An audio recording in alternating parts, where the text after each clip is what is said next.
başkalarından gördükçe resim yapmak istiyor, işte resim tekniğini falan araştırıyorlar. Ondan sonra sınıf böyle kişilere yayılıyor. Hoca da bunları keşfediyor ve onlara yardım ediyor. Eserlerin de resme göre değişebiliyor günü. Ya bir ay süren var, işte 1,5 ay, 2 ay süren, hatta bir dönem süren çalışmalar var. O yüzden belli olmuyor tam. Yani esere göre değişebiliyor. Hoca yardım ediyor tabii ki bunlarda. Ama sadece kendi yapan kişiler de var çalışmalarda öyle. Çünkü sonuçta örnek olarak hoca gösteriyor resimleri falan. Hani bunu yapabilirsin, bunu istersen yapabilirsin diye. Ama bazen öğrenci kendi yapmak istediğini yine resmediyor. İlham kaynağı olarak genelde öyle kendi araştırıyor resimleri, gösteriyor. Oradan örnek alınarak hani kendimiz geliştirerek, değiştirerek yapıyoruz resimleri. Sadece hayal gücü olan da var birkaç tane. Hani sadece kara kalem çizip ondan sonra boyaya döken öğrenciler var arada.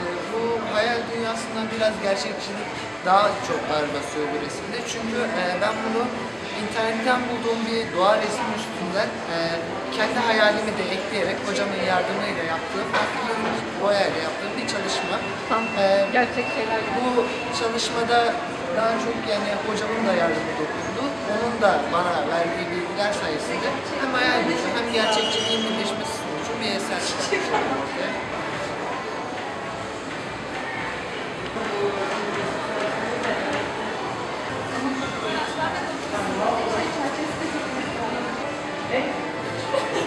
Bunlar ilk çalışmalarımız değil ama kurs içi çalışmalarımız bunlar. Hocamızdan yardım aldık. Teknikleri öğrenmemiz biraz uzun sürdü.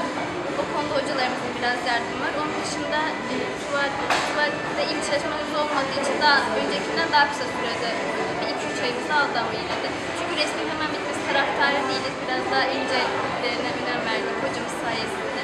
Burada yaklaşık 15 kişinin var ve daha bitmeyen sergi yetişmeyen çalışmalarımız da var. Maalesef onları yetiştiremedik. Hocamız bu konuda bizi özgür bıraktı çünkü resmi çerçeveleri içinde sığdıramayacağımızı da öğretti çok güzel. Mesela resmi örnek aldık ama kendimizden birçok şey de kattık hocamızdan öğrendiğimiz tekniklerle. Bu resim daha çok fırça izleri olduğu için birazcık daha zor oluyor diğerlerine göre. 1,5-2 ayda yaptım ben bunu.